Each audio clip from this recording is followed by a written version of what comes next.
I'm Chad, and you're watching Square Body Stuff. In this video, we are working on my race truck, which may become a little more of an official title. I'll go over that in a little bit. But we're working on old Squeaky here. If you're not familiar with Squeaky, he is my 78 C10 step side. Got a lot of stuff done to him. Not real conventional if you're building a drag vehicle, but a lot of stuff just what I had laying around. So go catch up on what I've got going on with this truck. Go to the playlist with Squeaky. Also, I've got a playlist of the engine we're going to be building for him, or I'm in the middle of building for him, 339 stroker. Trying to get to that as quick as I can. In my last video I put out was just kind of an update, going over what we got going on for 2023. Go watch that. It'll explain some stuff, what we got going on. A lot of good stuff in that video. But for right now, in this video, what we're going to be doing to Squeaky is, there they are. I got some carburetors I'm going to be working on. Well, actually just one carburetor. For right now, until I get to 339 done, I've got a fairly mild big block 454. It's a Gen 5 block. I got 781 heads on there that I've done a little port work, nothing real fancy. A Summit Racing, I think it's a 1301 cam, really mild cam. It's a good torque cam. Actually, it's one I had sitting on a shelf. I've been planning on putting in the 468 big block that's in my crew cab. Anyways, I needed an engine for this truck to go to No Name Nationals last year. So we pulled this big block out of my rock crawler, kind of done some upgrades to it, cam, intake, different heads. And now that's what we're running in this truck right now. Also, if you're not familiar with this truck, we are still running the SM 465 Granny Low 4-speed that came original with this truck in 1978. Like I said earlier, not a lot of conventional stuff going on with this truck as far as trying to make a race truck out of it. And the reason I said earlier we make this a little more of an official title is because this year we are going to be putting this thing in the Street Fighter class at my local drag strip, Ozark Raceway Park in around Rogersville, Missouri. First Friday of every month, they're going to have the Street Fighter class. Street cars, street trucks. I got to get a few things done in this truck. I got to find some 275 60-15s to put on the back, drag radials, because right now the slicks I've got are 29 1150. They're radials, but they're considered a slick, and I can't run them. So I'm gonna have to come up with some tires, and still got a few other things to do to the truck to really get them ready for the drag strip. I got to build drive shaft loops, and a few other things. But for right now, we're going to be building the carburetor for this thing. It had a 750 double pumper on it, which is what I was running on the 305 that was in here. And it was this guy right here. Just your run-of-the-mill, nothing fancy, 750 double pumper. This is an 850 vacuum secondary. This is what I'm going to be putting together for you guys to put on that 454 for right now. I think it'll help it out a little bit. This right here, since I've already got this one halfway done, actually I've already had it on the truck, run it for a little bit, and I want to make some changes, and then I decided, well, I might as well video it for you guys so you're probably interested in seeing what I got going on. So it won't be like a full rebuild or nothing like that series on this, but that's where this guy will come in. This is just your run-of-the-mill 3310-1 old school 750 vacuum secondary. Now this carburetor I'm going to be going completely through, adding electric choke to it and other few little upgrades to it, and I will be putting it on the 468 big block that it is in my crew cab. Because right now it's got a 750 vacuum secondary on it, but it doesn't have a choke horn, no provisions for a choke because I got rid of that a long time ago. So it'd be nice to have a choke on that truck. So we're going to be going completely through this carburetor. I have no idea anything about this carburetor. I don't even remember now where I got it. It's been sitting on my shelf for forever. So yeah, I'm going to be going through it. So that'll be in a later video if you're wanting to see a full rebuild on a Holley. All right, I'm going to go over what I've already done to this carburetor and a few things that we're going to be doing to it before we stick it back on the truck. On the primary metering block, I had to add the, I call them a duck bill, vent whistle, whatever you want to call them, slosh tube, several different names for them. But for some reason this one didn't have one, and so I added it to it. I just had to drill a hole to add a little pin to hold it in there so it's nice and solid. And what this does is, as you're accelerating and fuel sloshes to the back of the bowl up against this metering block, it can't slosh up and spit out your vent tube, because that square hole right there is where that matches up to, which is just going up to your vent tube on the top of your carburetor. If you accelerate and don't have those, it can slosh fuel out of here, run down, cause a rich condition, and make a mess. It's just not good stuff. Now what I've done with this secondary metering block is I've added these jet extensions. These help to make sure that your rear secondary jets stay submerged in fuel and can get fuel, because your fuel under acceleration will slosh to the back of the bowl, and if you're accelerating fast enough or hard enough, it could actually uncover your secondary jets, cause a lean condition, cause a bog, and cause issues. But to be able to run those jet extensions, you also need to have a notched float.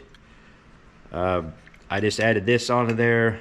Got everything, all this stuff I've ordered through Summit Racing. But yeah, you've got to have a notched float to actually go over those jet extensions, because if not, your float won't go all the way down. It could cause issues. I've tried it before with just a regular brass float, and it just causes problems. So another interesting thing we got going on with this truck is I'm running a Nitrous Express Mainline 1000 nitrous kit on it. It's just your standard plate under the carburetor. With this big block, I've got the jets in it for, I can't remember now, it's either 100 or 150 shot. Not going to go big or anything on this big block, but with the nitrous setup, I had this 750. I had the micro switch to activate the nitrous on, well, I had to switch to where it activated off of the secondaries. Whenever it was wide open throttle off the secondaries, it would activate this little switch.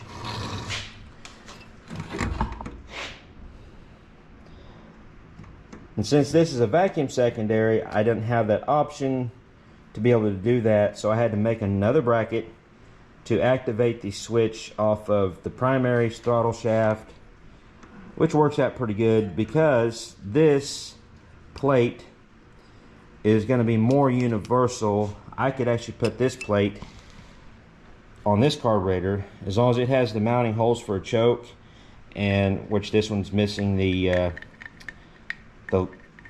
lever arm or whatever you want to call it on the throttle shaft, but I could put one of those on there.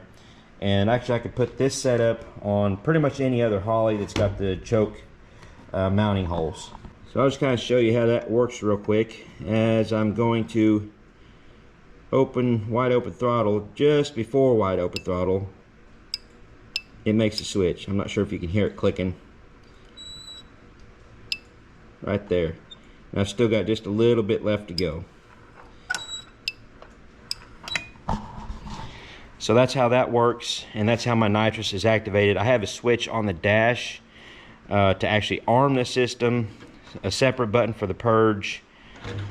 But as long as that system is armed, anytime I hit wide open throttle and that switch is made, the nitrous will kick in. This, like I said, is an 850 vacuum secondary.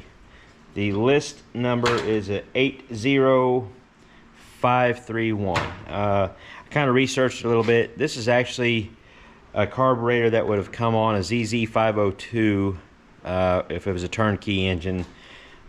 So it is calibrated from the factory for a big block. And with my list numbers, which I've got a book with all the list numbers and everything, that's where I usually try to start out with. If I have a carburetor that I have no idea, why they've got the certain jets in it, I just kind of start from scratch. But I usually refer to Holley's factory numbers that they set a carburetor up with, because they know what they're doing. They've been putting together carburetors for a couple years now, so usually gets you pretty close as far as a baseline, or at least let you know how they calibrate it from the factory, and then depending on your certain application, you can kind of make adjustments from there. So here's what we got so far, or here's what it came out with. And this is stuff you can print off the internet. That's all I've done, and that way I've got a paper copy handy so I don't have to get my phone out or look it up or on the computer. I've got it highlighted, and for some reason they don't put this header on every page, so I've got the header from the first page folded over to where I can read everything, know what everything is.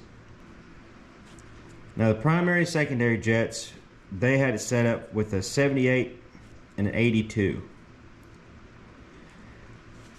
Where I'm going to start out with is probably an 80 on the primaries, and for the secondaries I'm going to probably jump up about 8 jet numbers, because from the factory, which I had to find it, they had this little notation, and I couldn't find anywhere in their literature what the notation was for, but I've done some other research and found out that this carburetor came with the 4.5 power valve on the primaries and a 3.5 for the secondaries. Now I'm going to be blocking off the secondary power valve, and when you do that you need to jump your jet size up at least 8 to 10 jet numbers, because whenever your power valve opens up, I don't know if you can see those little holes inside this cavity right there, you got to compensate for that. I really would like to go into a whole series on each individual circuit on a carburetor, because it can get kind of, I can get into it pretty deep, but that's the basics of it. If you're going to block off your power valve, you need to jump up at least 8 to 10 jet numbers. So that's why I'm going with what did I say? Actually, I got them set out here. I'm going with 92s, and yeah, they had 82s, so I'm going to jump up a full 10.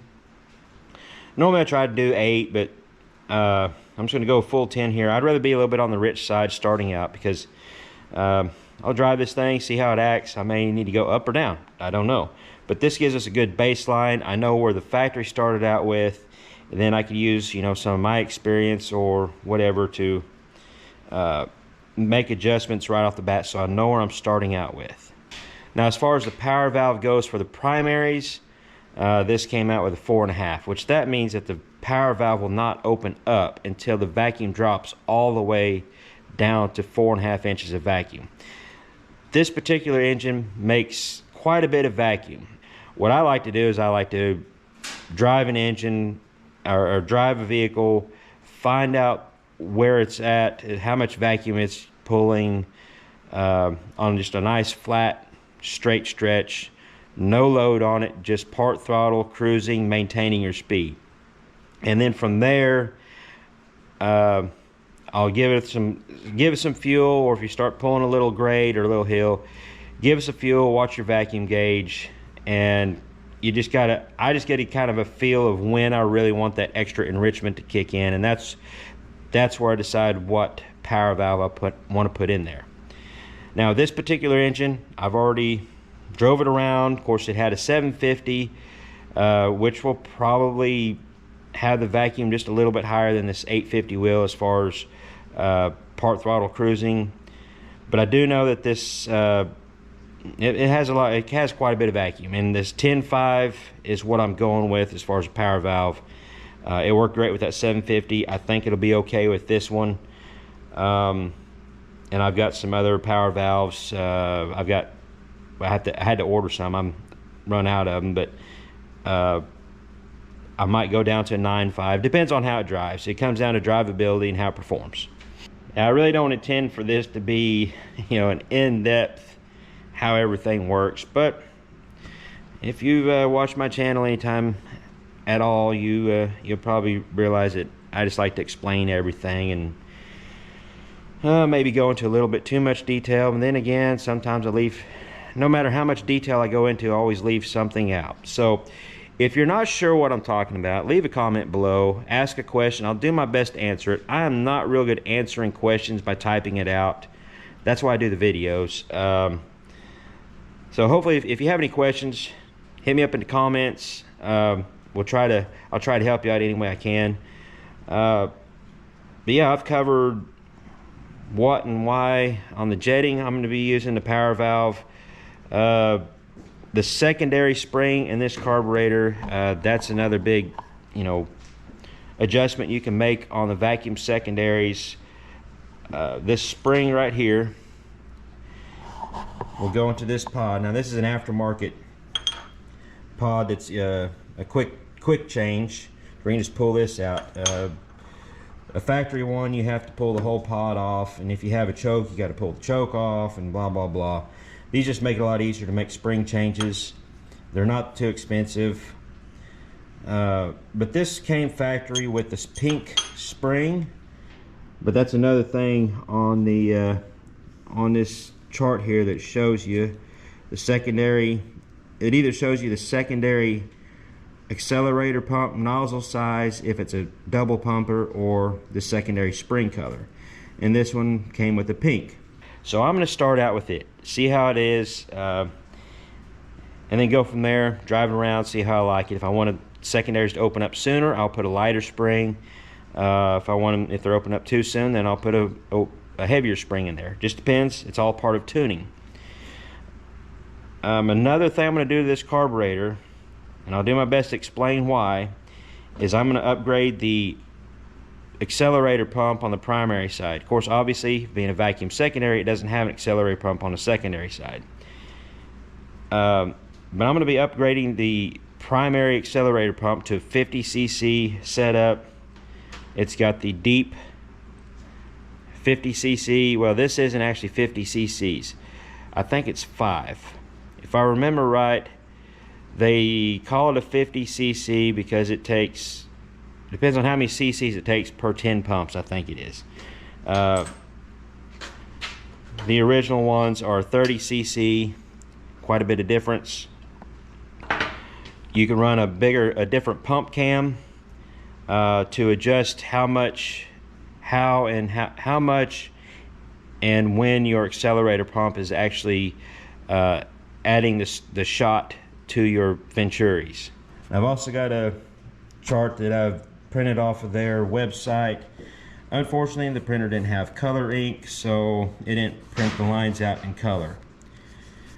But you can see here, let me find, I was running the blue pump cam on the 750 that was in this truck, and that's for the 30cc accelerator pump diaphragm. And you can see it provides about the highest most shot, up to about 50% throttle opening. This is your well, actually not percent, it's degrees of throttle opening. These two here is the brown and the yellow. Those are the two cams that come with this accelerator pump kit. And as you can see, they add more shot past 50 than any of the 30 cc's. I think I'm going to go with the yellow one.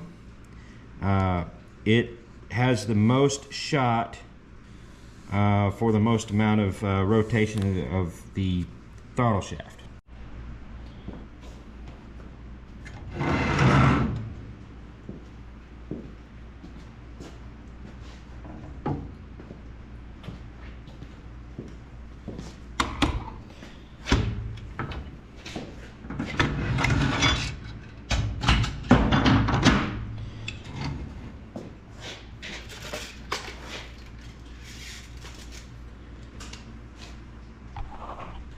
Now this is the 750 that was on the truck, and the reason I'm upgrading it to have more of a pump shot past a certain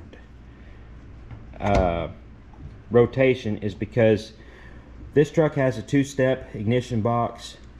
So when I have the throttle open and it's on the 2-step, I'm not real sure where the throttle position is, but say roughly right there. And if you'll watch this accelerator pump arm from there, and whenever I get the go light and accelerate more, I've just got just a little bit, there's just a very little bit more travel on that accelerator pump, so I'm not getting a whole lot of extra shot. And what it causes, a lean bog whenever I go from the two-step to wide open throttle. Now, and the only thing that really helps out on this one is because it was a double pumper and I get the accelerator pump shot from the secondary, so I had to overcompensate for the secondary accelerator pump to make sure I had enough pump shot. So that brings me to this vacuum secondary setup. I will not have the secondary accelerator pump shot to rely on once I'm past a certain amount of throttle. So I will need the extra pump shot past 50% throttle whenever I go to wide open, when I launch off the two-step, to add the extra enrichment to hopefully not have a lean bog whenever I take off. Hope that all makes sense. I know I'm not the best at explaining stuff sometimes. Maybe once I get this carburetor together and get that accelerator pump cam and everything set up, it'll make a little more sense. I can kind of demonstrate a little bit more. Now I'm just going to go ahead and just put this all together. Probably do just a little bit of a time lapse, put some cheesy music on for you guys, and show you what I'm doing. If there's a spot where I think you might have questions about it, I might stop it and explain a little bit. But just to make this video a little bit shorter, I'll just set it up. You can just watch me put it together. I'll just go from there.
Now maybe I could show you a little bit of what I was talking about as far as the difference on the how much more accelerator pump shot I have with the 50cc setup versus just the standard 30cc. And we'll pretend that this carburetor is a vacuum secondary also. We're not worried about the secondary side of the squirters, but I'm gonna guess at right around there maybe is where the where I'll be at as far as launching.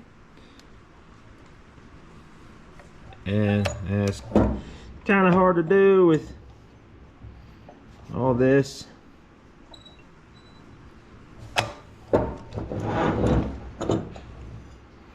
Alright, well, you can watch the arms maybe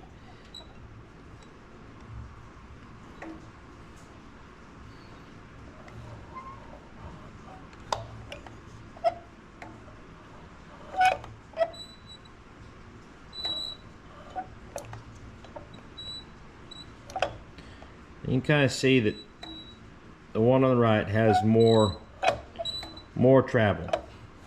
So it's going to have a bigger shot throughout more of the throttle range. I hope that makes sense to you guys. Another thing I'd like to add that I didn't mention before is this 850. It's got all brand new gaskets. I put a complete kit into it. The base gasket in between the throttle plate and the main body, new gasket there, all new gaskets, new hardware. I didn't replace any of the throttle shaft bushings because the throttle shafts are in decent shape, so I didn't do that. But yeah, I think I'm about ready to put this thing back on the truck. I think I mentioned earlier that I already had this truck or this carburetor on the truck, so some of my baseline stuff is already set. My floats are already pretty well set, but I'll explain that real quick, how to do a kind of a pre-adjustment and then a final adjustment. So here you got your standard center hung float bowl like I'm using here.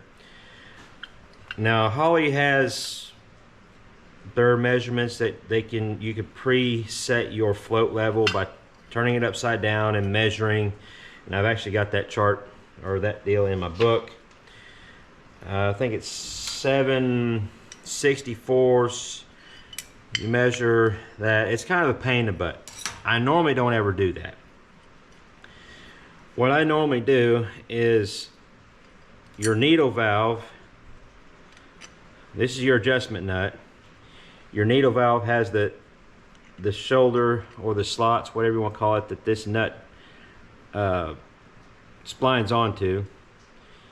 And I try to run it down far enough, so I'd rather have my float a little bit lower and raise it up to get to the level I want. But I'll run the needle down to where I've still got enough engagement on your nut with your gasket and everything in place. And that's where I'll that's where I'll start out at. Now your float level is going to be low. But what you'll do is you'll start the vehicle up. Now if you have an electric fuel pump, it's a lot easier. You can just turn the key on, let it fill the fuel bowls up, and then set your floats accordingly there. But what you want is your float level, your fuel level should be just below this hole on the side. And now if you've got the windows, it makes it a whole lot easier. You don't have to make a mess pulling these plugs out.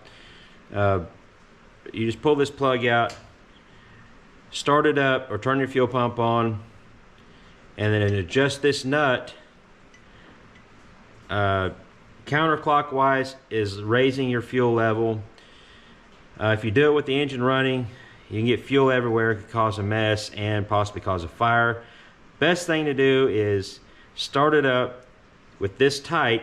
Now this set screw on top is your actual screw that tightens up. You tighten that up while you're holding the nut with a wrench so you don't strip anything out. Keep that tight, start it up, get your fuel level, know where you're at. If you need more fuel, shut it off. Adjust this out. Go a quarter turn at a time or a little bit more. If you know you need to go a little bit further, you go a half a turn. Tighten everything up, start it up, turn your fuel pump on, whichever way you got, and then see where your fuel level is at. Now on the primaries, you could be just a little bit lower than this hole, because under acceleration your fuel is going to slosh back, so you don't really need to be completely full on this, or however you want to do it. On the secondaries, I like to run it right up to the bottom of this sight glass or the sight hole. That way when your fuel sloshes back, if you don't have jet extensions, you've got as much fuel in there as you could possibly get. But that's the basics of how to adjust float level. I'm not going to show that because I've pretty much already got these floats set. I'm going to throw this carburetor on the truck. We'll get it started up, and I think my idle mixture screws are pretty well already adjusted. I'll go over that real quick too. The initial setting on those, where I like to start at, is turn your idle mixture screws in, and it's these these screws right here on the side of your metering block. I got ice falling off the roof. And some carburetors will have four corner idle mixture screws.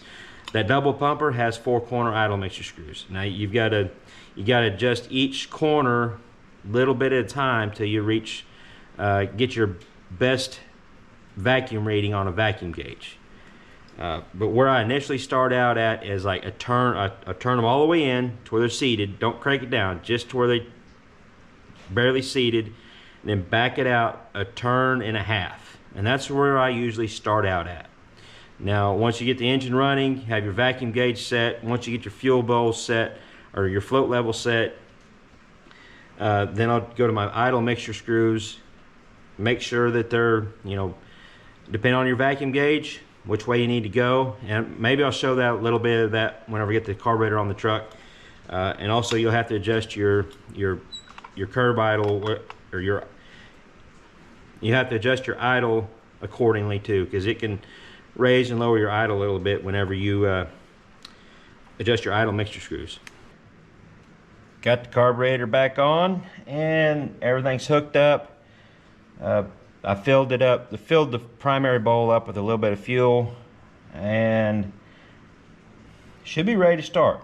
First thing you got to do whenever you start one up, it's always best to have somebody else watching, but if you're by yourself, start it up. If it starts up and runs, make sure you don't have any fuel leaks, or start it up, run it for just a few seconds, shut it off, make sure you don't have any fuel leaks anywhere, and then proceed from there. You don't want a bunch of fuel pouring out everywhere, because that can cause problems.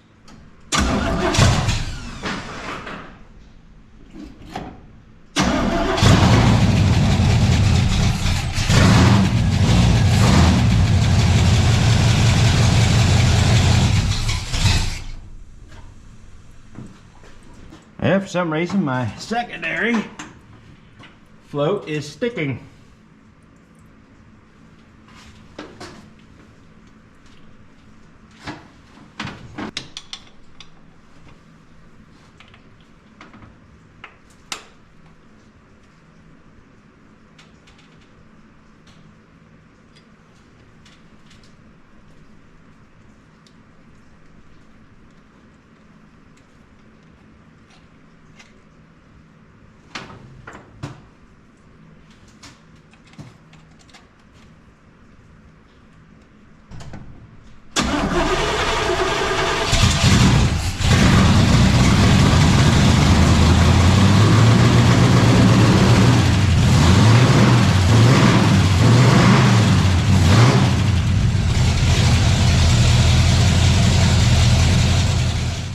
Not sure what it was with the secondary float, just one of them things.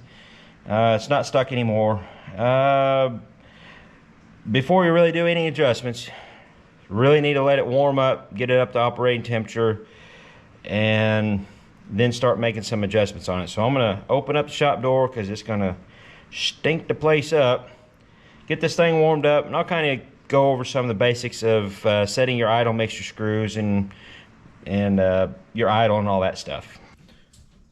Now that I got it kind of warmed up, I'm gonna go ahead and double check my float levels, and then we'll move on to adjusting the idle mixture screws.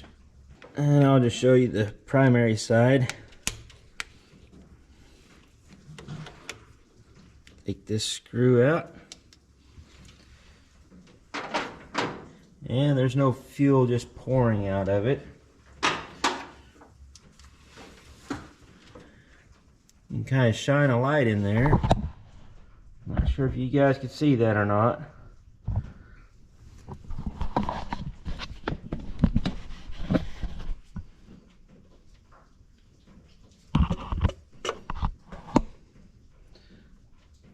I kind of rock it a little bit and it'll slosh just a little bit out. So that's about perfect on the primary side. And you do about the same on the secondary side. I'll double check it. We'll get it fired back up and start adjusting on the idle mixture screws, make sure they're dialed in, and maybe pull this thing out in the snow and ice and make a mess. One more little note I'd like to make. Before you do any carburetor adjustments, make sure you verify your timing, because you could chase your tail with carburetor adjustments with bad timing. That's why I've got my timing light out. I made sure my timing hasn't moved since the last time I set it.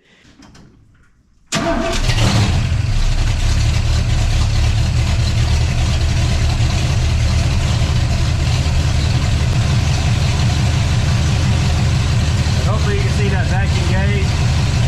We're about 16 inches.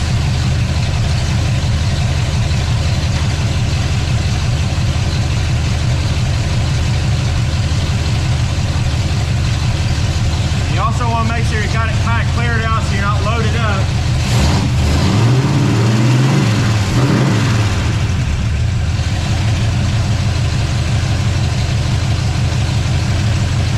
And then you turn your screws clockwise to lean it out. You get your best vacuum. You go a little bit at a time on each side.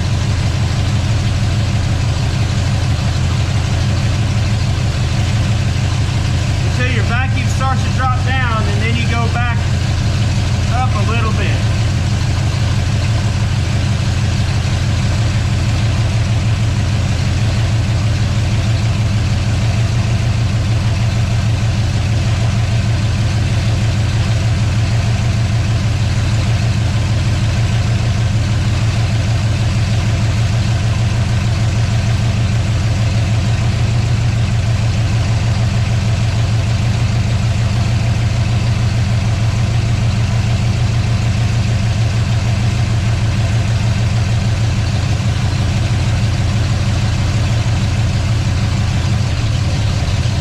Starting to bog down a little bit. I'm getting too lean.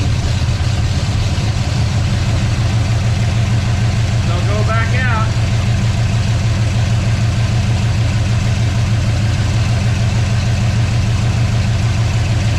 Now we're at about 17, a little over 17 inches of vacuum.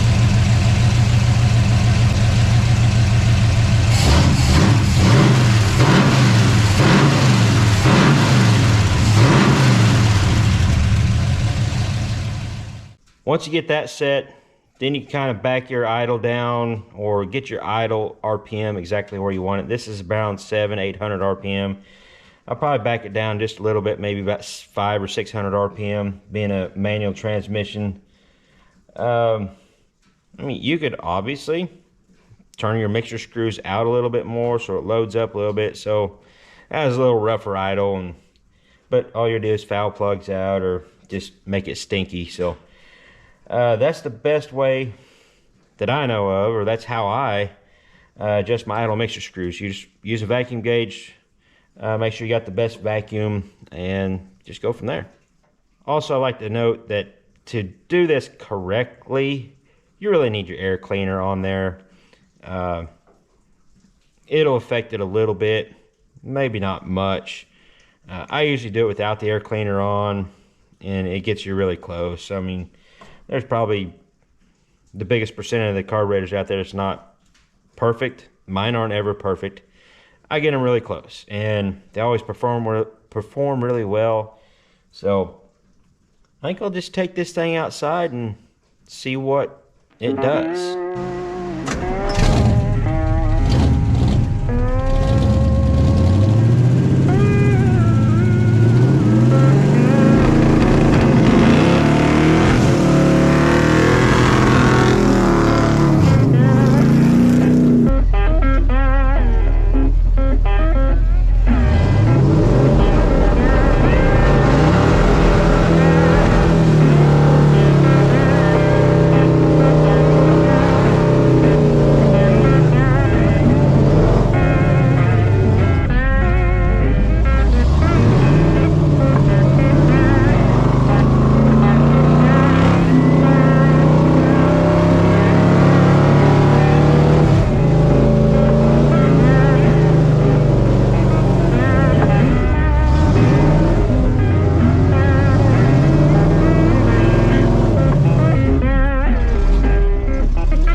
you enjoyed the video. Hope you learned something.